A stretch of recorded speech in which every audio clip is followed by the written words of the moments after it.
Okay, welcome everybody.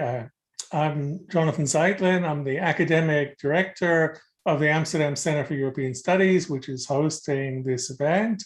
And we're delighted to welcome Tony Agotha from the European Commission to talk to us about the European Green Deal tonight. And as I'm sure most of you know, the European Green Deal is the von der Leyen Commission's flagship growth strategy and response to climate change.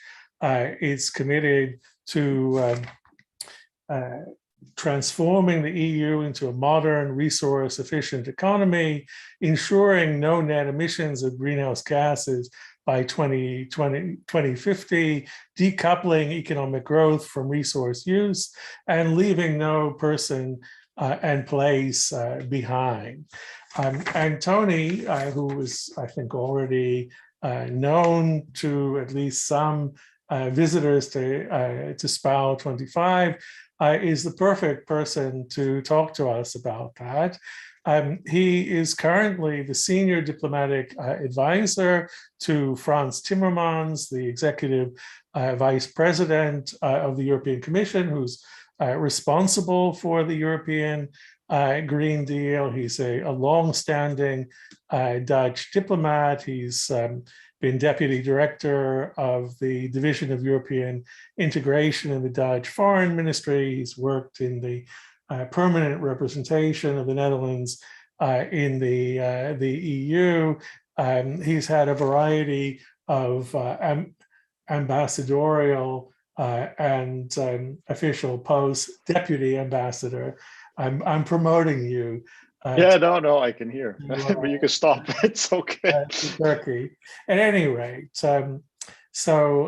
he is really advising Executive Vice President Timmermans on the external diplomatic aspects of the European Green Deal, and he's going to talk to us about that for about 30 minutes. Then I'll pose a few questions to him myself, and then we'll open up to Q&A with you, the audience. And so what I can tell you is that if you have questions, please put them in the Q&A, not in the chat. We'll also be receiving some questions from people who are following the webinar live streamed on our YouTube channel. And I'm looking forward to a lively discussion. Over to you, Tony. Thank you. Well, thank you very much, Jonathan. Thank you for Marijn, and thank you for inviting me here. I think it's a great honor to see it's quite a number of participants. I hope some will come in at this hour in the evening, because either you really love the Green Deal, or you just want to be annoyed because you could be kicking back with a beer and watching Squid on Netflix. So thanks for listening in and indulging in me. Now, what I wanted to do to give you a worm's eye view of Berlaymont. This is the building where I work, where we've been working in shifts since COVID, and since December 2019. I'll just take you very quickly through the Green Deal, Fit for 55, and also an outlook on the climate summit in Glasgow. So actually already in 2019, in the previous mandate of then first Vice President Frans Timmermans, who then became the lead candidate for the Social Democrats, he was running on a platform, and one of the parts of his platform had to do with the Green Deal. And he constantly mentions that every time he spoke to people, this resonated. And this comes on the heel of our plastic strategy, which we felt was such a groundswell of support, and we got that through in no time.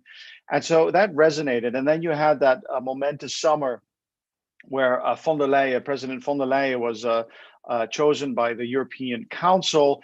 And she took a part of that platform and internalized that as one of her political guidelines. And I say this because this is very, very important, that the president herself, this is her flagship, her priority, and together they're a formidable duo, and that's very needed, and I'll tell you why.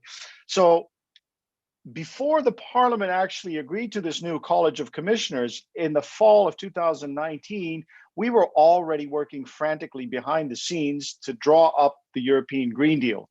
Diederik Samson, for some of you in the call, might know, he almost once was would have become the prime minister of the Netherlands had the campaign perhaps lasted a week or two longer. But he's also a nuclear physicist, and for all his adult life has been dealing with these environmental and climate issues.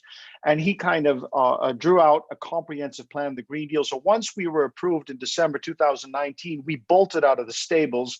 And already in December, we put the Green Deal on the table. We got that through. And we knew from the beginning that when you do something like this, events can always overtake you. The window of opportunity was open, but we didn't know how long. And lo and behold, 3 days after we put the climate law forward, the climate law is like our navigator, our savnat for politicians who, of course, would like to do something for the electoral cycle, but to be climate neutral in 2050. But 3 days after we put that on the table, COVID broke. And we were looking at each other and we thought, okay, well, this could be that event. This could be that event that basically, first of all, it's going to upset everyone and make a lot of people sick, which is terrible, which it did. But second of all, it could also put all of this on the back burner. But the interesting thing was that as we were struggling and combating COVID, the European leaders themselves basically came together and said, listen, we're going to have to recover from this economically. We're going to unlock a huge amount of money, and we know we can only spend it once. So we have to get it right from the get-go. So what in fact happened, and I think that's extremely interesting, good for a case study, is that COVID, instead of making this go slower, speeded it up. And so decisions that had to be taken normally in 5 or 6 or 7 years' time suddenly were taken now. And the whole recovery was actually based upon the green transition and the digital transformation. So they put it in the DNA. And then they also said, after they said, well, 2050, we want to be climate neutral, which is lovely. That's still, far away. I mean, not that far away. But they said in December 2020, they said that, so it's a year after the Green Deal, okay, but to get there in 2050, we need to cut our emissions even faster. So where we had a goal of 40% emission cuts in 2030, like midterm, we have to do this by 55%. Now, we had put that number to them, to the leaders. We had an impact assessment on it, and we thought that was like, we could just do that. It's not going to be easy, but we can do it. And that helped us say, okay, it's nice to have targets. A lot of countries have targets, but we need the policies to actually get there. And so we were working with all the DGs and other commissioners on a package which we call for Fit for 55, and that's not a program that Jonathan or I would sign up to become more fit. It is, in fact, a program which deals with the energy transition in terms of renewables, in terms of efficiency, in terms of taxation, but also our emissions trade scheme, our emissions trade system, the ETS, to say, okay, we got to lower the ceiling, we got to take out allowances progressively, and we got to enlarge the base, the scope, and include a transport and built environment in it, and also make sure that aviation is truly accounted for. That is kind of the backbone. And just as a side note, so we were in DC 2 weeks ago, and we were speaking to the Senate Climate Caucus with Senator Coons from the Democrats, Senator Kaine from the Democrats, Senator Brown, and Mitt Romney from the Republicans. It was a great, very detailed and informative discussion. And at some point, Mr. Timmermans said to them, it's remarkable. I have to come from Europe to come to the stronghold of capitalism and tell you that a market mechanism dealing with a carbon price is so much more efficient than taxes and regulation. And of course they grinned and they said, yeah, you're probably right. And a lot of CEOs will do it or want to do it, but politically it's very difficult. Anyway, so I told you about energy, I told you about ETS, but also about cars. We need to get zero emission cars in 2035, which basically means it could mean that the combustible engine is then out of business. It means that we have to have alternative fuels. And we, of course, have to have infrastructure to power all these e-vehicles as they come on the market. And hopefully the price goes down. And of course, we have to look at our external effects. And because any country that goes through a green transition, or any group of countries like the EU, will have to deal with what we call the risk of carbon leakage, which means you green your industry and you built all these things, you invest in that, but then production, dirty production could be exported elsewhere. And then you're left with nothing because you didn't help the climate and you surely didn't help anything else. So we devised a concept, or we actually put into place a concept which was out there philosophically for already a couple of decades, which we call the Carbon Border Adjustment Mechanism. We call it CBAM. I've heard somebody say KBAM, whatever it is. But the idea is that you look at the carbon intent of the production of a product that comes over the border in the EU, and you put a price on the differential between how much carbon that was used and how much we use. I put it in simple terms.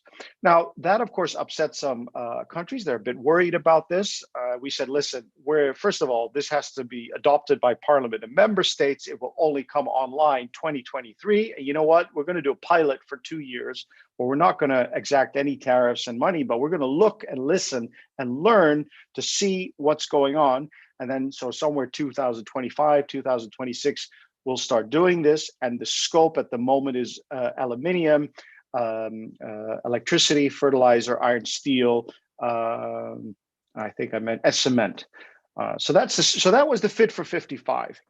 Now, I'll be open with you. That was not easy because on an abstract level, and you see this in public opinion polls, but you also see it in an organization. On an abstract level, everybody's for this. The momentum is there. We know that we have to do something about it. We know we have to overturn a fossil-fueled economy of over 200 years because we can't go on like this. But when you start saying, but okay, that means you got to do this, people are scratching their head and say, well, wait a minute. Does that mean this? I'd like the other guy to do it, but baby, leave us alone. And so that is only natural. We knew that was going to happen. But, we went through, we put it on the table. And frankly speaking, I think it's had a transformative effect around the world, not only with governments, but also in the markets. But because before we put the proposals on the table, already businesses were coming to us and saying, listen, you know what, 2 years ago, we were already thinking we're just going to continue with what we were already doing, but a little bit more efficient. But now it's done, we're moving away. Investors, same story. Not everyone yet, but you could see a clear momentum. And I'm absolutely convinced that if the market picks up on this and internalize and sees that it can earn money, it's going to be breathtaking and there's no stopping the transition. So that it's moving that market. It's also moving political markets because frankly speaking, nowhere around the world is there a comprehensive plan. Now, of course, anyone could find fault with any element of this plan. And I'm sure, at some point, not everything will be there. But it is the plan which was thought to fit in such a way in each other that you look at the whole spectrum, as I told you, built environment, energy, transport, taxation, you name it. And also is something that I think Jonathan would be interested in to say, okay, we understand that when we do it in this transition, the distributional effects of the transition will affect people differently. I mean, let's not make it more, that's what it's going to be. Yes, it is our growth strategy. Yes, there will be new jobs. I think there was a recent report, there's going to be a report out soon that shows you how many new jobs actually were created even during COVID because of renewable energy. I'm not allowed to say that number, but it's huge. But at the same time, there will be people, it's like your Kodak moment, when you go from film, physical film to digital film. What do you do with the factories that, where the whole business model was based upon a normal film? It's going to change. And it's the same like Ford, who said, if I didn't think out of the box, I would have had more horses in front of the carriage. So we're coming to these moments. And if you're a coal miner, we think there is no future in coal. But it's also would be a lie to say that if you're a coal miner, in 2 weeks, we can retrain you to a computer engineer. That's just not fair. So we said, as a concomitant or similar to this, associated with this whole strategy, we have to have compensation for those people. We need to help them to reskill, but we also need to help them with the social climate fund. We can help them also with the ETS. The ETS delivers a huge amount of revenues and invests back. And so to help these people from one job to another and make sure that they don't suffer disproportionately as we go through this transition. Now, so we put that on the table, and now the member states are digesting this, or starting to digest it, and we'll see what the Slovenian presidency and then the French presidency will do. The politics of this, it's not just science. There's going to be a whole lot of politics about it. There are elections in France next year. All these things come into play. We just had elections in Germany. So all these things matter. And at the same time, it wasn't as if we were only doing Fit for 55, because we started from day one actually having a diplomatic outreach with our partners around the world. It started with the Americans. I don't know if you recall, but we met John Kerry even before he was appointed as climate envoy. This was already in Madrid. Then very quickly we set up, because of course Mr. Timmermans and Mr. Kerry knew each other from previous jobs. So very quickly we teamed up together. We've been working for more than 2 years to set up a constructive high-level dialogue with the Chinese. That's not something you just, you don't just call up and say, hey, let's have a dialogue. You really need to work at this, and we have had that. So we were building up our diplomatic network with partners, because we knew that the external part, which means the climate summit in Glasgow at the end of this month, the first 2 weeks of November, is going to be very important. I'm sorry, I'm rushing, but there's just so much to tell. So in Glasgow, and I'm going to try to summarize it to give you a feel what we need to do. In Glasgow, there are basically 3 very important things, and a 4th one that is like hangs as a shadow of everything. The first thing is ambition. Basically, the numbers, what we call the National Determined Contribution, the NDCs, and the long-term strategies of all the countries around the world, ideally, they would add up to enough cuts in emissions to make sure that what we agreed in the Paris Agreement 5 years ago, namely to keep the increase in temperature well below 2 degrees Celsius and very close to 1.5 degrees. Now, this may sound very, silly, like point not whatever percent, but every extra degree you go up has tremendous effects in the world we have in terms of floods and you name it. Well below 2 degrees is not 1.9 or 1.8, not even 1.7. It's lower. But to be very honest, the numbers don't add up. There is a gap there. So we really have to work, and we've been pushing on countries for quite some time. And the bad news is it still doesn't add up, and I'm not sure it's going to add up in COP. But the good news is that there is a critical mass growing. You saw China committing itself to carbon neutrality in 2060. We got Korea for climate neutrality in 2050, Japan 2050. South Africa just came out recently. Russia yesterday or the day before also seemed to announce a carbon neutrality in 2060. The Biden administration came forward with a very strong intermittent goal. So there are things happening, and as we're going forward to COP, there are more and more of these countries coming forward. So that part, the first part on ambition, I think I'm optimistic that we're going in the right direction. The momentum is there. I would like to see it accelerated. I'm not sure we're going to get there, but I'm professionally optimistic about the first part. Then the second part. The second part has to do with climate financing, because a lot of vulnerable countries in the world say, that's all fine and well. You've been industrializing for hundreds of years, and now you turn around and tell us to adapt to this climate change that you affected.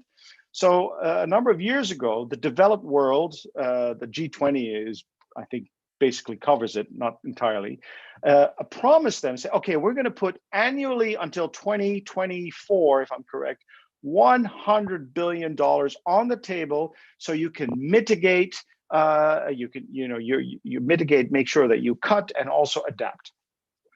Well, we had 4 years of an American administration, which kind of fell out of Paris. So you can see what happened there. We're not reaching the bar, and the vulnerable countries are very angry. They say, this is not your commitment. Where's your commitment? Where's your credibility?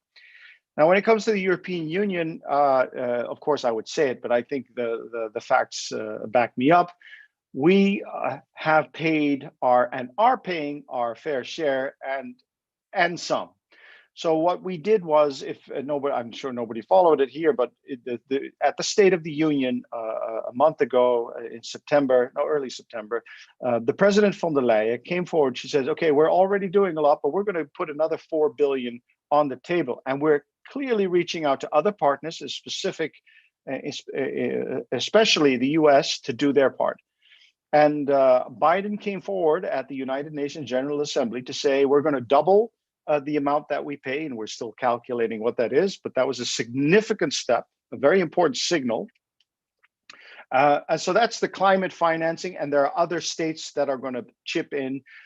So I'm professionally optimistic there too, that we're going to actually get ahead. Now, obviously, people will say, you know, there's never enough money. That's absolutely true, but still, it was very important. Then the third issue is, and that's very, very technical, but very important, is what we call the rule book of Paris. So there's some unfinished business with regard to accounting, with regard to legacy rights of climate allowances, and with regard to transparency and how you deal with this. And obviously, this is a very difficult discussion. In Madrid, we were almost there, but not. So we would really hope we can complete that, because it would help. In itself, it's not going to define the success of COP. And if it doesn't work, it's not going to be the failure of COP. But it would be really, really good if we could put that to bed at COP. So those are the three big ones: ambition on cuts, ambition on climate finance, and of course, ambition to get the rule book done. And I said there was a fourth issue.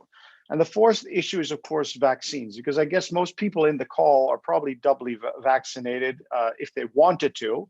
I don't think there's any reason we wouldn't have been in this call. But that doesn't go for the rest of the world, for most of the world. And I think there is an issue there. There's, first of all, a moral issue, because, you know, the people everywhere deserve the same protection out of a humane standpoint, and we're doing, as the EU with a QVAX, we're trying to do as best, a COVAX, we're trying to do as best as we can, and I think we're doing a heck of a lot, but of course we're not there yet. But it's also, of course, a functional issue, because as long as this virus can fester, it can come back to haunt us. So there's kind of COP26.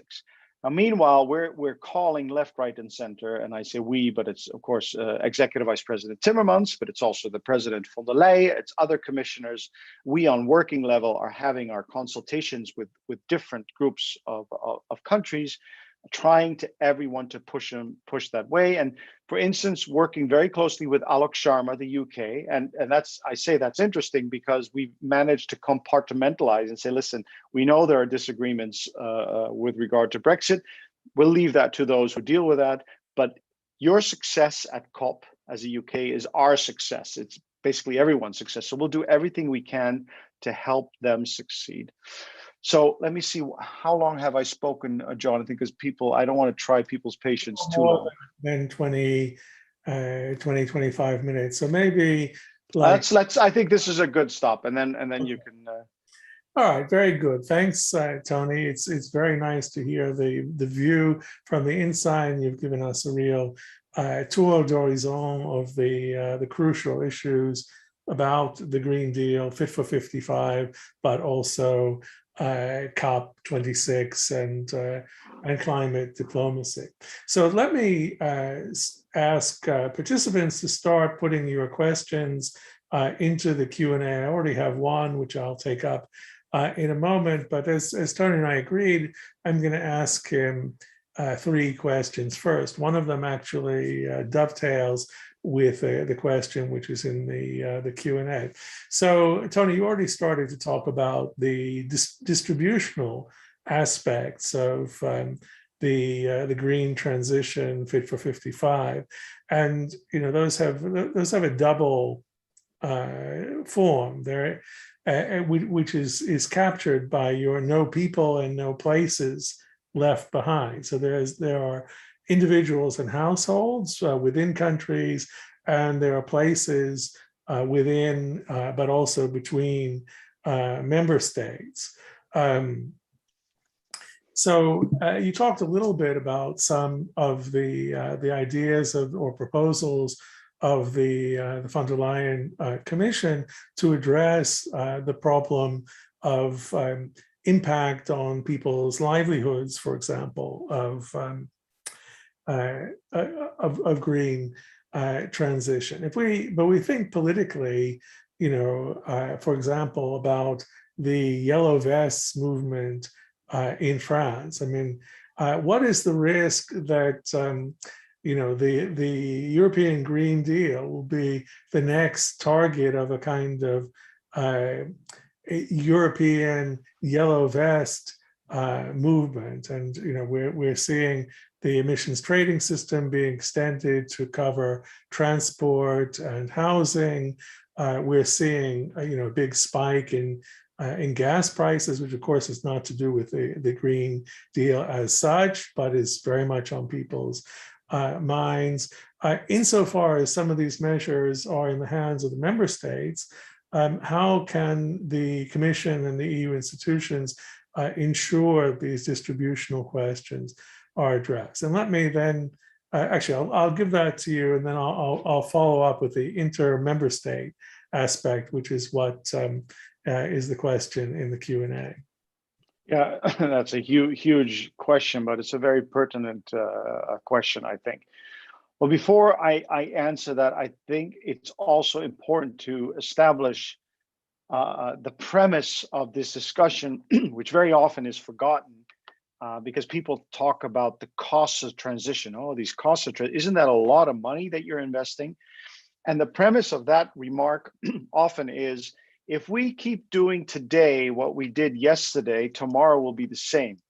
And that's a false premise, because what we're seeing now is that everything is already changing. With or without a Green Deal, we have a geopolitical complete paradigm shift. We have a demographic paradigm shift. We have a financial and economic shift. We have climate crisis. We have ecocide. And we're in the midst of what some call the fourth industrial revolution. Everything is changing for everyone at an amazing speed. Forget about the Green Deal, that's already happening. And when it comes to the climate crisis and the environmental crisis, what we all already see happening, and unfortunately, but it does illustrate our point, freak storms that usually come once every 30 years now come every year. We have droughts, we have wildfires, we have floodings.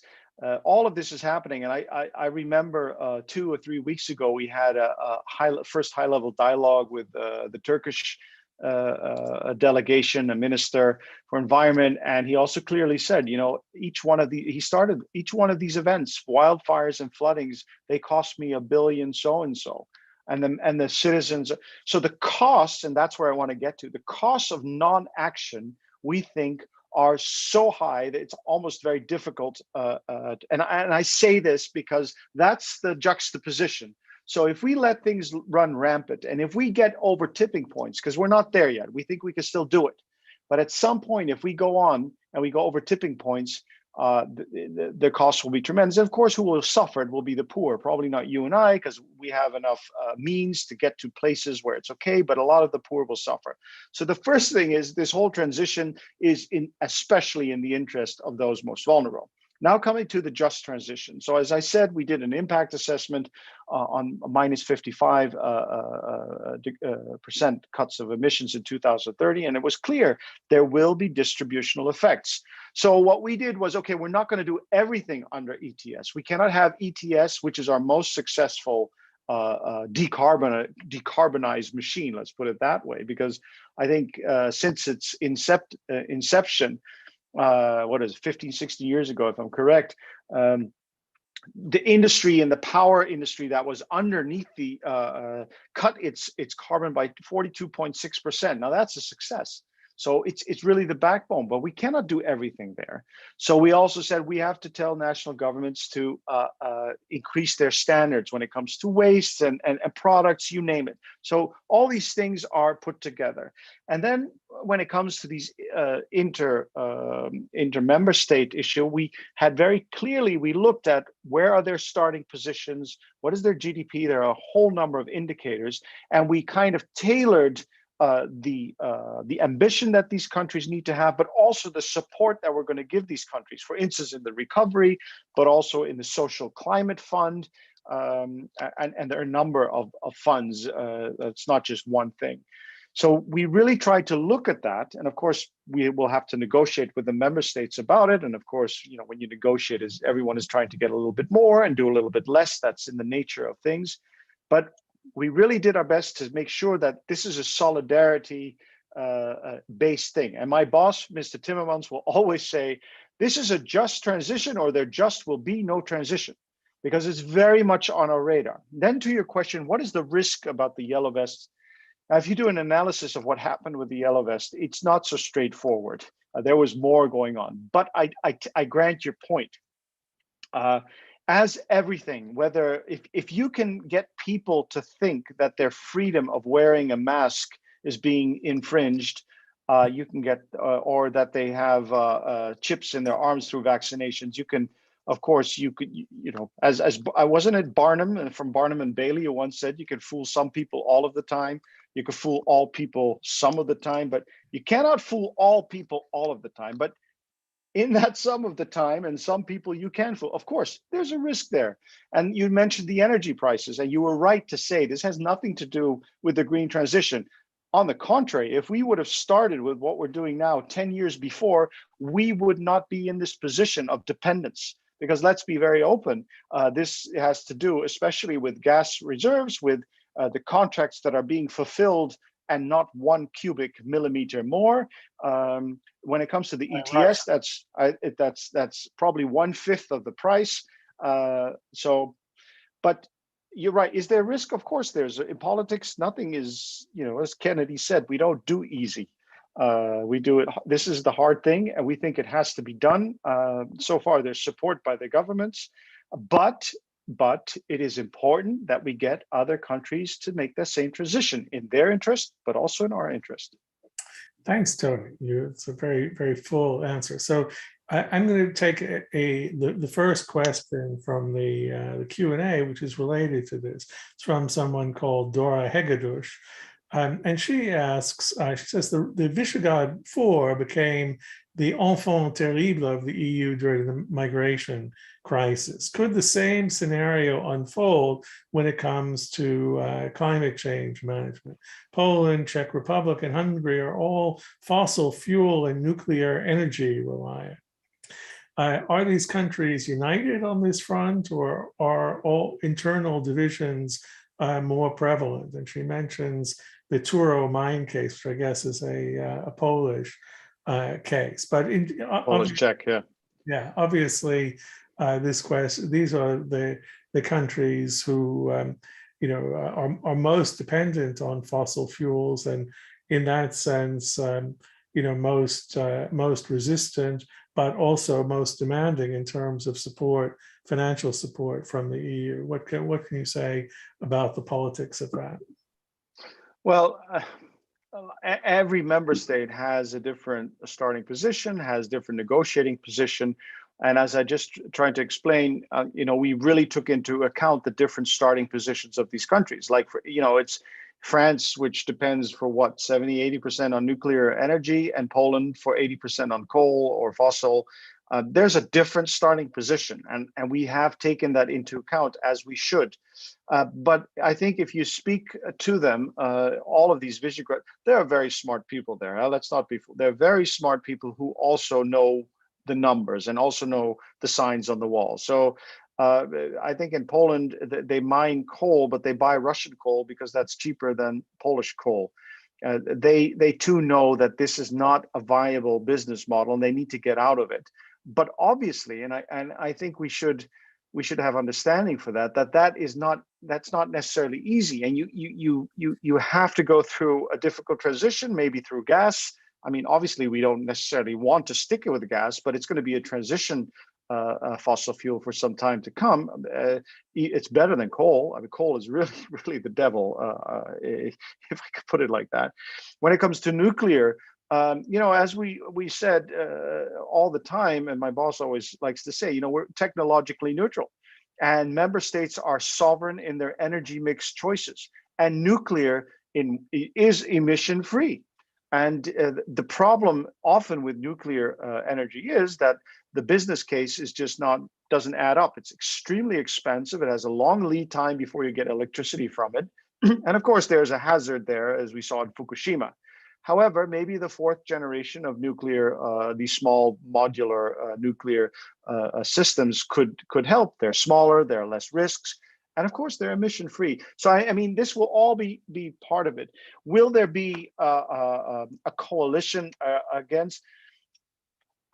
I don't know, but my experience usually is when it comes to negotiations, member states make coalitions, sometimes for different reasons with each other, on a same issue, on a similar issue for different, that, you know, I'm sure you're going to see this on all kinds of issues. But ultimately, I would say, okay, well, we all agreed, I mean, you agreed, the European leaders agreed that we want to be climate neutral in 2050. It's the European leaders who said climate change is an existential issue. It's not my words, it's the Shakespearean language of European Council conclusions. And it was European leaders who said we want to cut by 55%.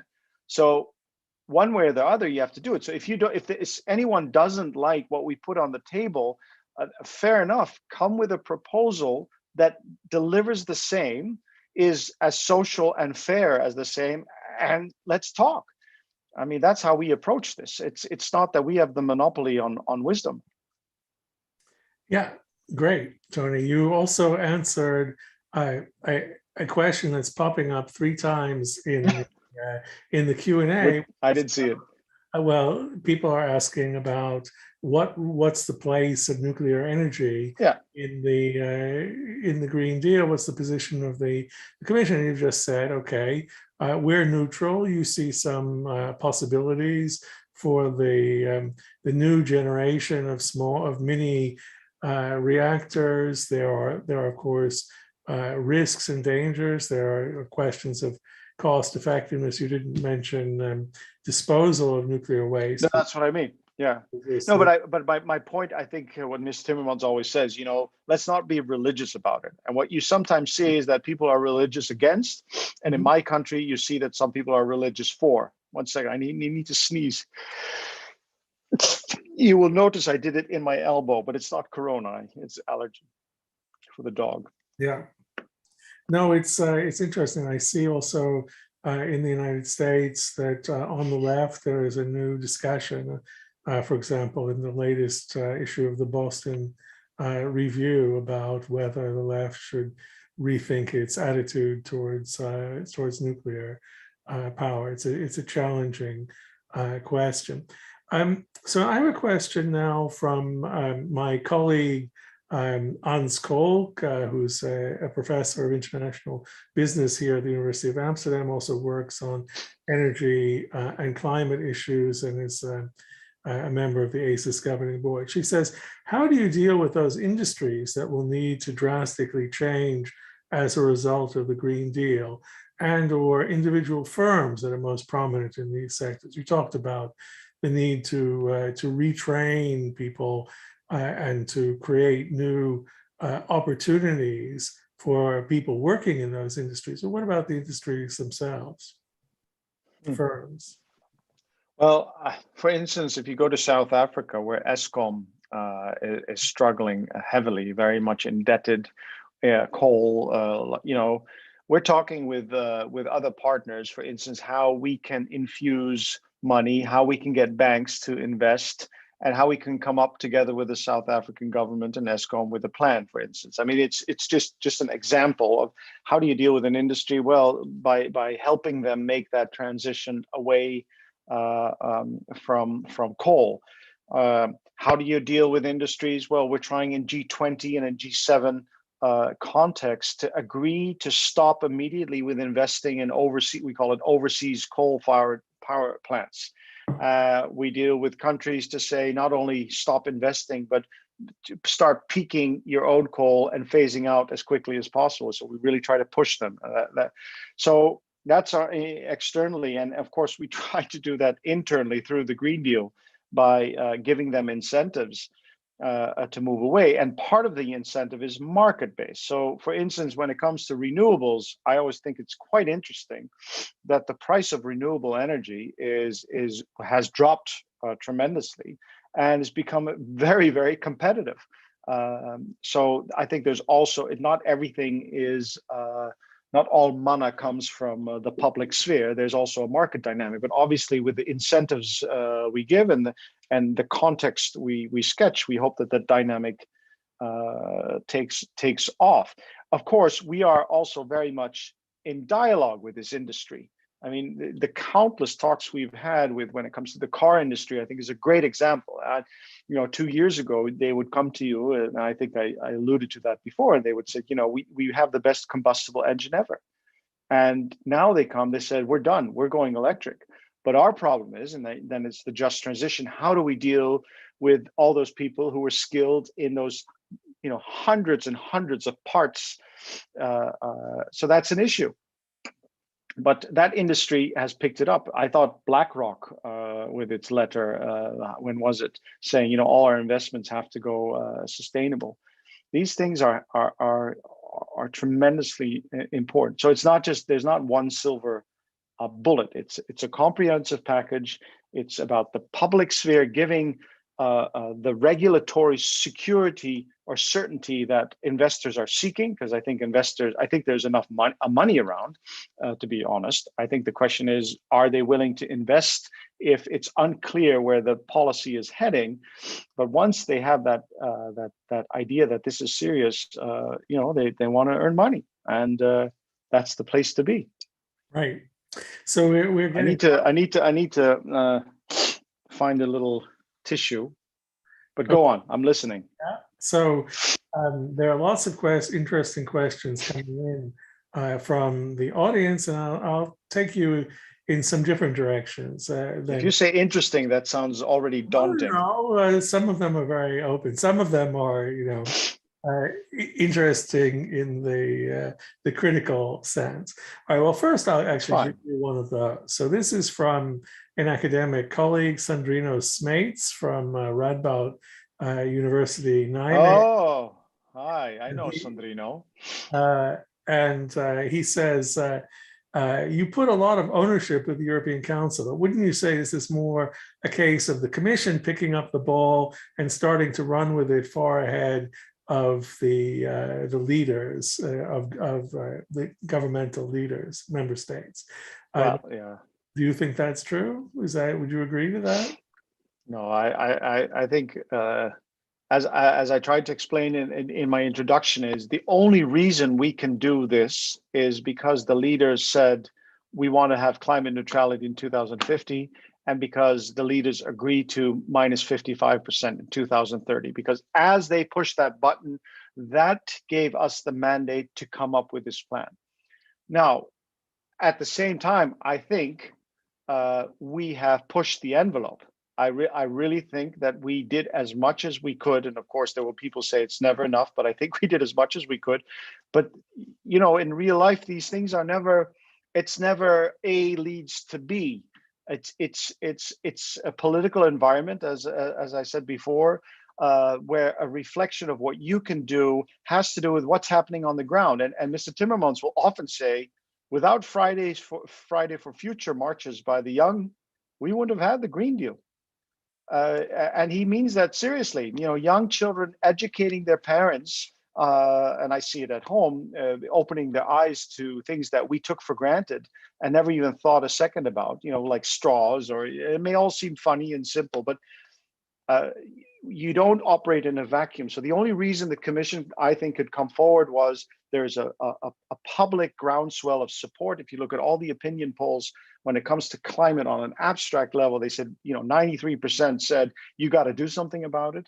As I honestly also said, of course, when you say you got to do this, the people might think, wait a minute, and then we have to explain, listen, we're not telling you to munch on grass. We're not telling you to live in a cold cave. What we have is a positive proposition. We can cut air pollution, clean air, we can have fresher water, we can have less pesticides in our food. I should have mentioned agriculture.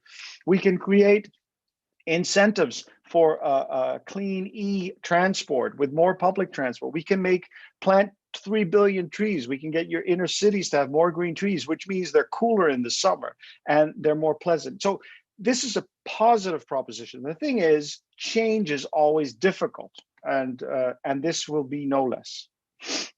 Thanks. Your point about young people is an important one. We have a question about that I'll take towards the end, because it goes to what other people should do, what people in the audience should do, as opposed to what the EU should do. But we have a question which I think is also interesting, and that is, what's the current status of EU-Russia relations in regard to the Green Deal? I mean, you alluded to the role of Russia in the current gas price rises and restricting not making more gas available on the spot market, only fulfilling their long-term contracts. Some people say that's a way of trying to put pressure on Germany and the EU to authorize the Nord Stream 2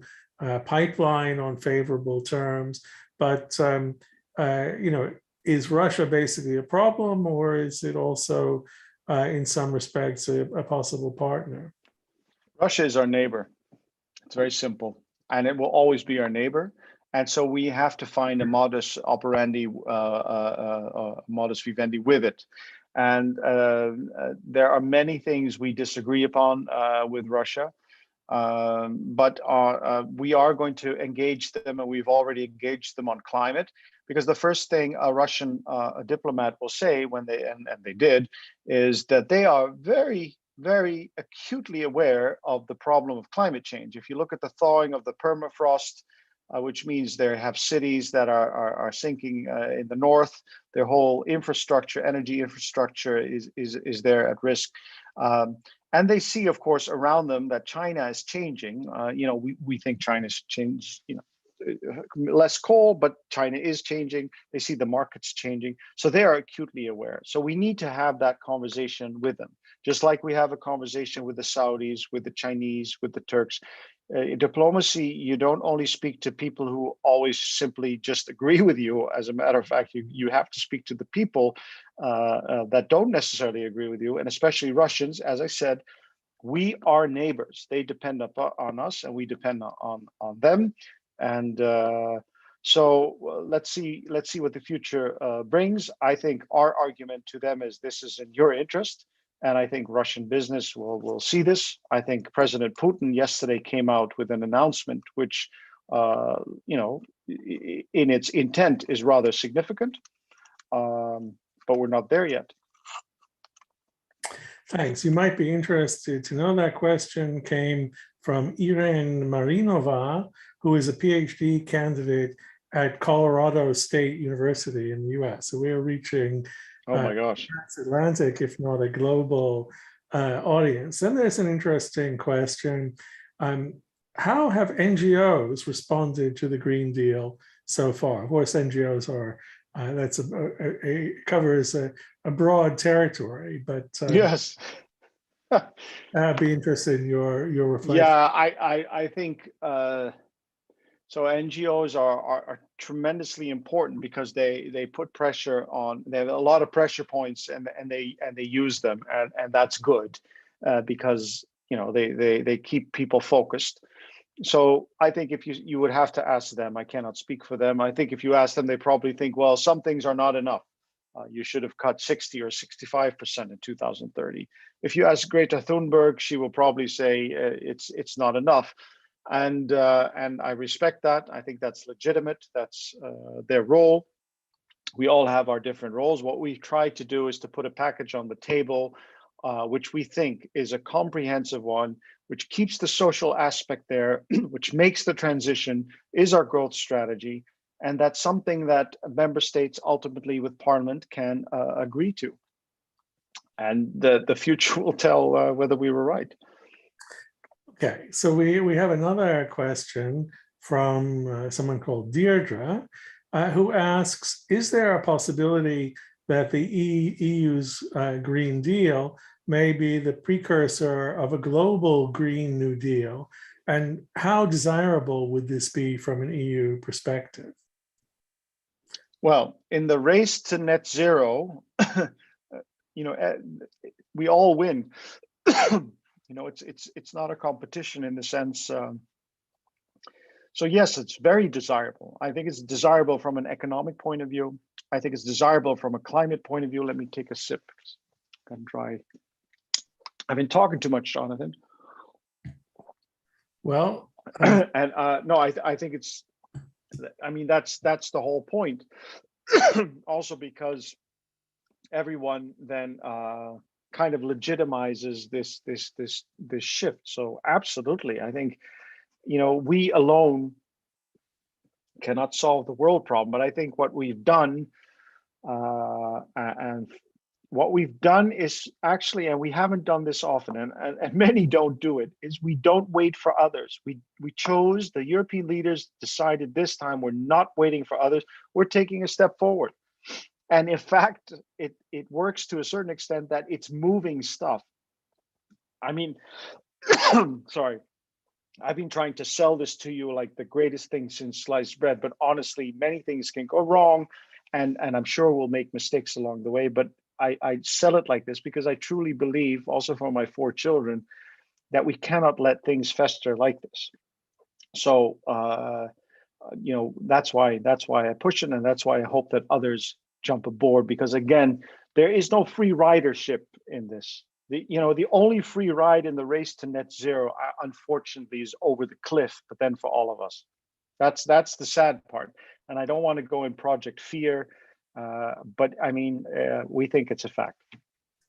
Thanks. So here's a question from Hannah Oranyi, and she asks, how will the carbon border adjustment mechanism affect the EU's trade relations? So that's part of the, you know, it's not quite go it alone, but it has some of that dimension. Yeah. Well, it's a very good question. The honest answer is I don't know exactly, because as I told you, you know, first it has to be adopted. Let's see what shape and form the member states and the parliament turn it into. Then it will have a 2-year pilot phase. So just to repeat, any country that goes into transition will have to deal with the risk of carbon leakage.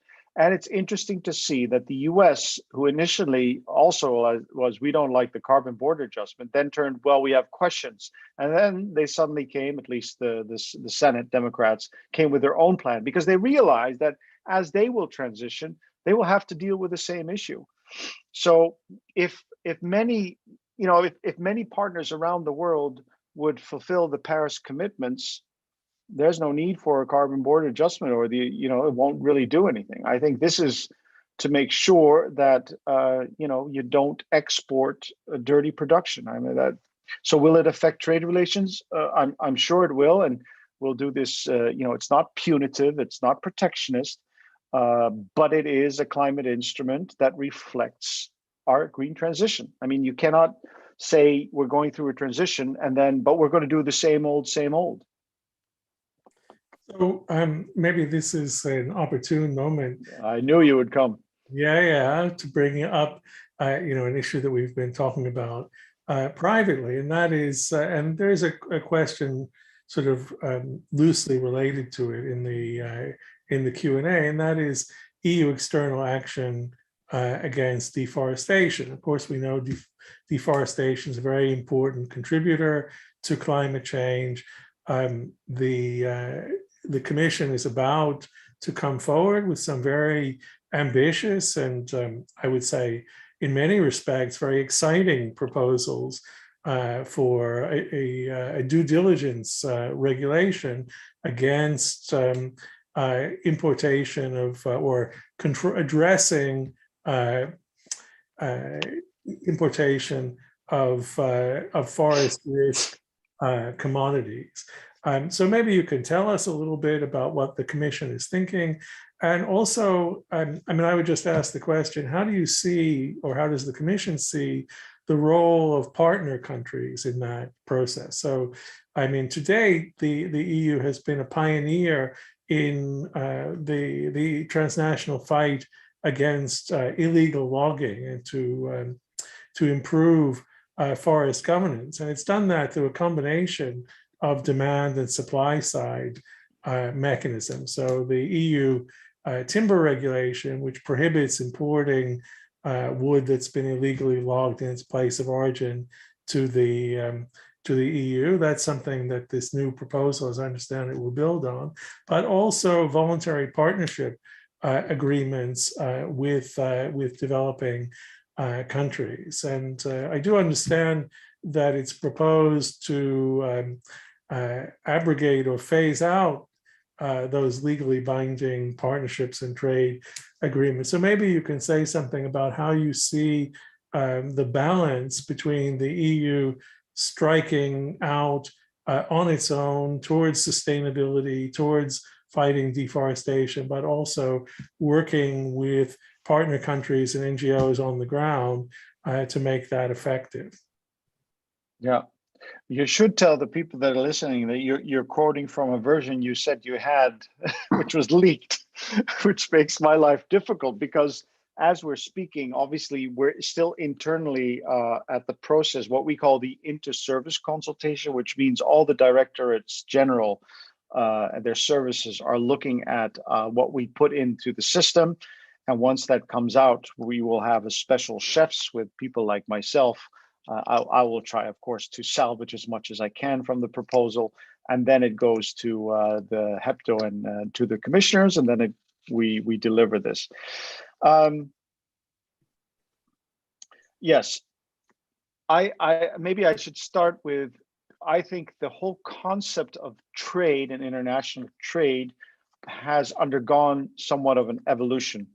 And I always say that, you know, if in a country like the Netherlands, which basically is built on international trade, and you know, I'd like to say we invented it, but that would not do right to the Phoenicians. But if in the Netherlands there is an issue with a free trade agreement with a country like Canada, I think you have to be alert, because that says something. And to me, my conclusion is that while people still think that trade is okay, it has to be done with more transparency, with more democracy, and with higher standards.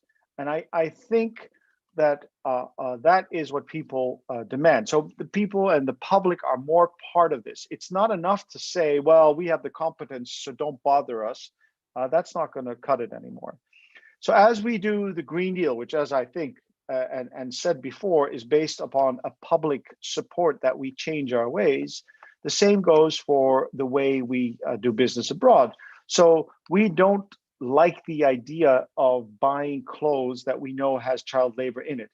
And we know how extremely difficult it is to tackle that. It's one thing to say it, it's very difficult.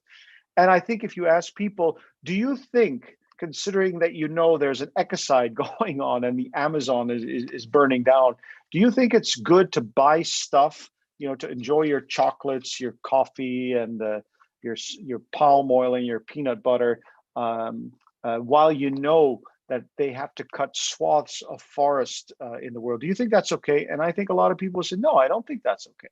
So that's the premise. And what we do is obviously also a response to what we think the public wants and supports. So this whole Green Deal and all these, the external translation of that has to do with that. This is what people are demanding. But then, of course, and that's your point, obviously, it comes to, so what about your partner countries? What do they have to say? Now, you have to understand that sometimes when you speak about partner countries and, of course, small farmers, sometimes these small farmers are abused as a shield by very big conglomerates. It's not always, so yes, we are very much aware of that. We looked at the flagged, which you referred to in the voluntary partnerships agreements. And we said that after so many years, which spent so much time and energy and human power, we only have one that we finally agreed with Indonesia. So we said, okay, that perhaps is not the way to go. But then the question is, so how do we take the good things of these VPAs and how do we develop that? Now, that I cannot say anymore, but we're in the discussion of that. So the stakeholder involvement, everyone there, these are good things, and we're looking to see how we could evolve this, make it broader than just this legally binding thing, but broaden the scope of that to deal with these partner countries. And ultimately, we decided we're not doing any country a favor if we say, you want to compete and trade in the world is transitioning, but we're going to allow you not to do it. We're not doing them a favor. So while we say we're going to increase the standards, they're going to apply to you. But if you look at our programming, our development cooperation, we are going to earmark a lot of money to help you with that. So that's it. It has to go both ways. You cannot just close the door and say go, because obviously we also have an objective to help these countries in their development. And this is, I think, also part and parcel of politics. It's like Isaiah Berlin. I don't know if anybody still remembers, but I would want everybody should still read it. When he describes it, it's a very simple anecdote, but I think it's great. Freedom and equality. We all believe in if you ask people, do you believe in equality? People say, yes, I believe in equality. Do you believe in freedom? Yes, I believe in freedom. But of course, freedom and equality are opposites. The more freedom there is, the less equality, and the more equality you want, the less freedom you can have. And so in politics, we deal with a number of these principles and objectives, and they don't always coincide. And we have to strike a balance. And democracy will tell us whether we struck the balance right. The time will tell us, because what is right today in 5 or 10 years' time will not be right. And I just want to mention it because it shows the complication of what we're trying to deal with. And policy making, as somebody said, is you design a racehorse and you end up with a camel. This is how it is. Right. Well, I hope that the EU's external action against deforestation will really turn out to be a racehorse rather than a camel. With fangs. Yeah, indeed. It's a space that we'll all be eagerly watching. So I have a couple of other questions. So here's an interesting question for you as a diplomat and negotiator from Zita DeVille. What negotiating strategy do you use when you're negotiating with an actor that refused to believe in climate change? Are there actors out there that the EU and the Commission is interacting with which fit that bill? I think, to be honest, less and less so. I think the concern is more not so much with the climate deniers. I think that's smaller and smaller, even in the US, where perhaps the previous administration, did not believe in that or purported not to believe in it. When you went to the states and to the cities, it was a very different situation. So I think what we're more concerned about is desperation, and that you have people that become despondent and say, you know what, it's just too far, it doesn't matter anymore, so let's live it up. I think that is more of a concern, and that's why we want to say, listen, it's bloody difficult, as Mr. Timmermans likes to say, with a more English accent than I have, but we've got this. We have the technology, we have the skills, we have the people, and frankly, there's also money. What is needed now is political courage to actually do this. And it's not easy because the electoral cycles are in terms of weeks, months, sometimes years, but we're building for decades. And ultimately, it's not about the planet. The planet has survived 3.5 billion years without us, did perfectly fine. And if we're gone, which is also not unthinkable at some point, the planet will continue to be fine. It's about the health and well-being of us. And it's about the children and our grandchildren. What world do we want to bequeath? And I think something that Mr. Timmermans very eloquently always says is during COVID, we saw a tremendous amount of solidarity, especially by young people who masked up, did homeschooling, stayed inside for a long time. Now, when you're 51 like I am, 1 year, 2 year, okay. But when you're 16, 17, 18, 19, early 20s, those are very, very important years. And they did that not so much because they would suffer. I mean, grant you, there were young people that suffered, but they did this especially for elders and their grandparents and their parents. That was a tremendous show of solidarity. So shouldn't we turn around and say, wait a minute, isn't it now our time to give back? What world do we bequeath to them? Because it's not about my future. I mean, I still, of course, I have some good years in me, but it's about my kids. What do we do? What do we do about that? And I think that's an important question. And after the Second World War, you hear a lot of stories about how the parents sacrificed themselves for a generation to say, I didn't have this. You need to have it, and you need to live your life to the fullest. And that generation is now in power, and has to relearn that perhaps the boomer generation is not all about self-development, but it's also about sacrificing for your community and for your children. Well, that's the moment to bring in this question, which someone called Suniva Nordheim has asked, both on YouTube and in our Q&A. She asks, what is the I think it's a she, excuse me if I'm wrong, what is the best way for people to get involved, especially young professionals who've recently graduated? I assume that what is meant is in the fight for the green transition to combat climate change and so on. What would you tell?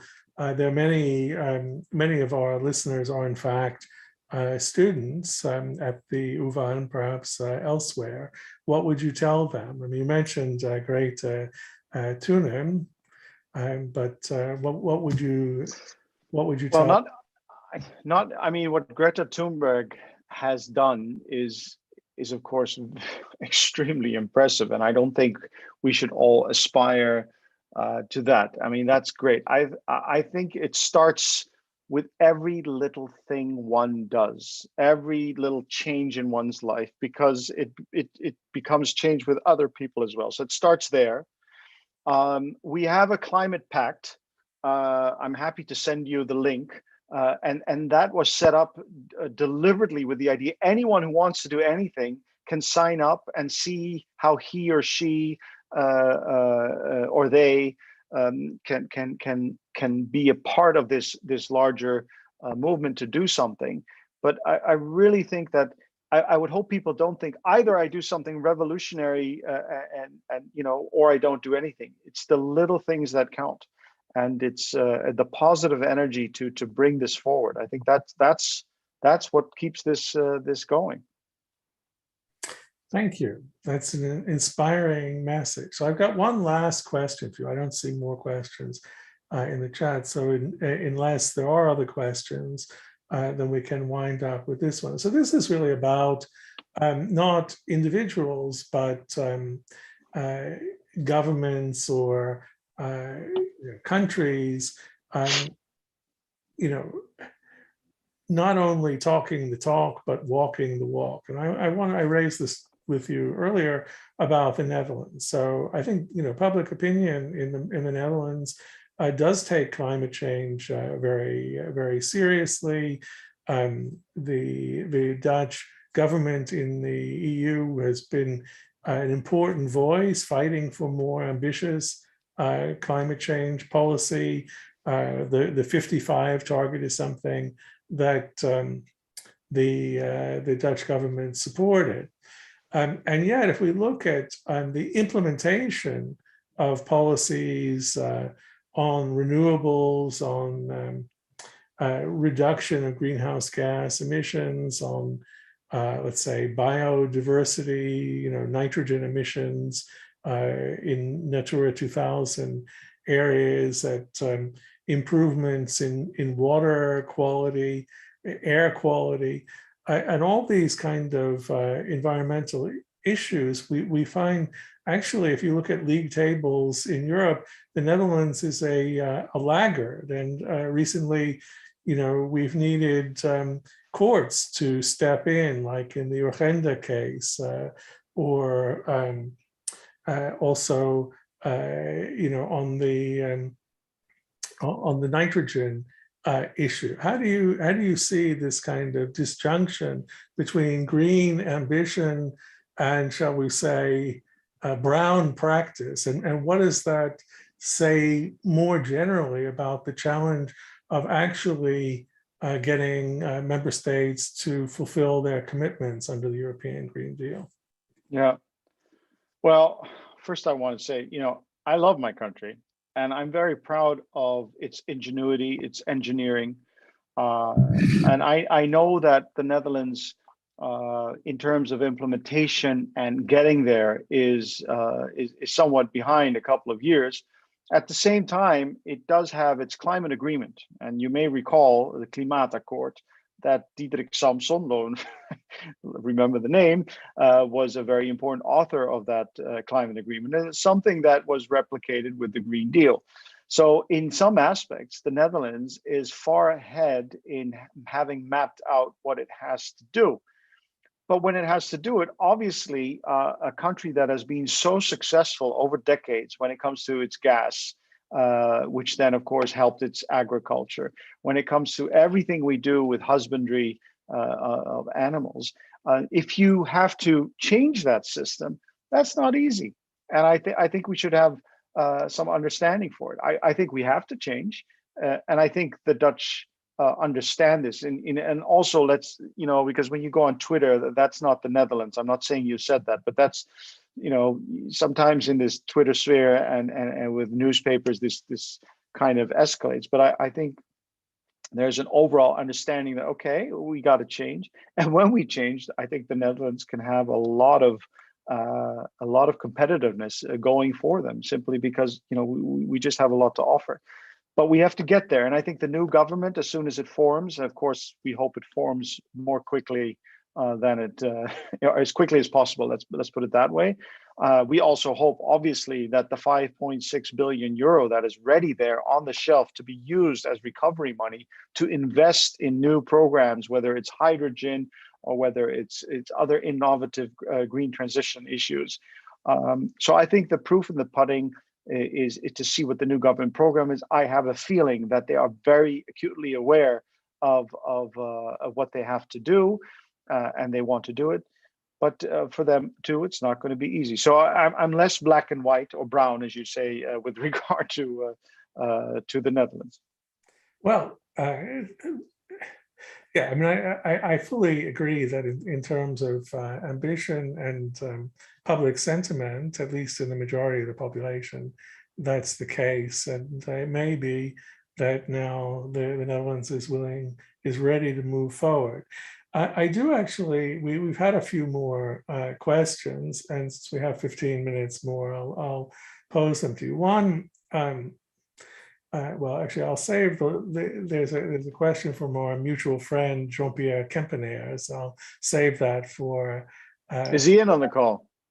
He's here. Yes, he's. I can't. Well, I'll identify Jean-Pierre when I read his question. Good. No. Okay, so one question is. I'll just actually give you the three questions and you can answer them as you like. So one is,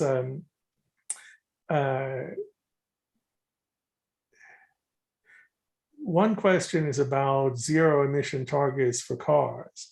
So one, Zita de Wilde asks, how does the Green Deal propose to deal with the side effects and possible climate damage of producing the new technologies needed to build these electric zero emission cars and batteries and so on. Irene Marinova, who we had a question from earlier, asks, what more can be done to put climate change among the major priorities of poorer member states like Bulgaria? And finally, Jean-Pierre Kempenaers, who is a member of ACES's advisory board, and I believe is the Dutch ambassador for coordination of international organizations in the foreign ministry, asks again, in a way, what would be your life lesson to our young listeners So that would be to pick up again Huh. what you know, what young people should take from this discussion. I left that last because obviously that's Yeah, that's a forward-looking good question. question, and one always has to be careful not to become too pompous about it. But okay, so the first question was about how to deal with zero emission vehicles and especially the collateral effects of the development of batteries and the production of batteries and all the rare metals one needs, and of course the mining that is involved with it. I mean, and that's again, that's just one of the examples of the dilemmas and the paradoxes involved in going through a transition. We just, for instance, presented our Arctic strategy. And in the Arctic strategy, there are three things that I think are very noteworthy.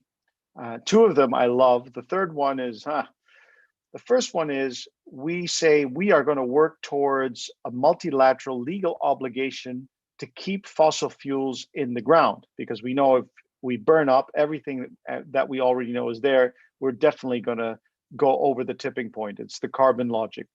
Let alone exploring. That's number one. Number two is we say we want zero emission Arctic shipping, which is a good thing. If we can work towards that together with the Arctic partners, that would be great.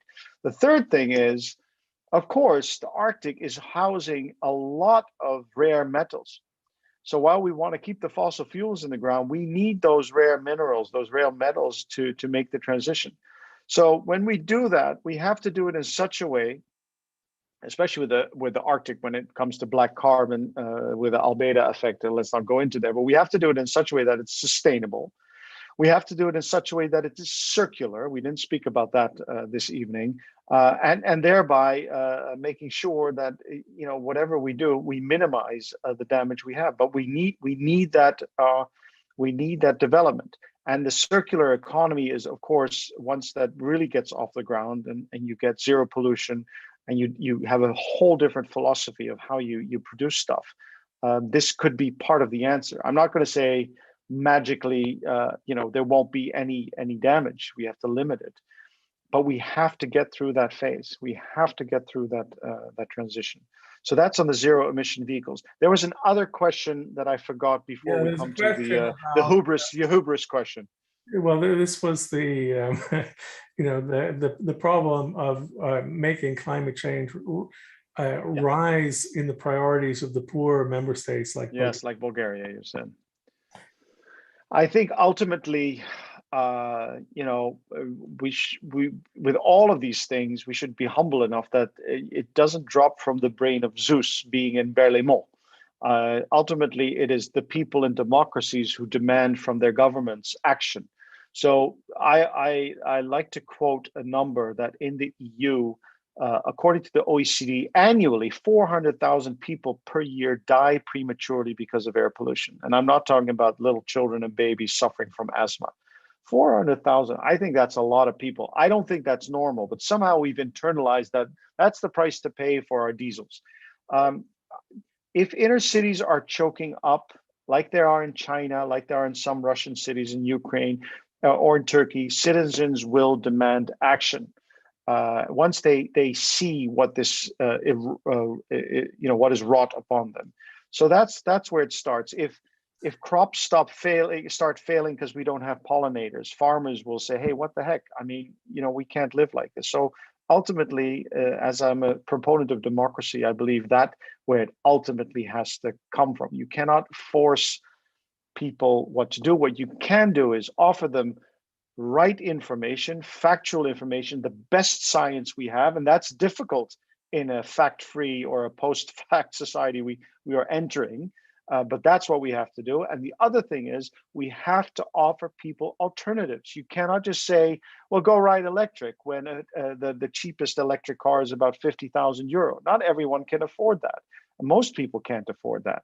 So you have to offer a process that leads to alternatives that are payable, affordable, when there's a second-hand or third-hand market for e-vehicles.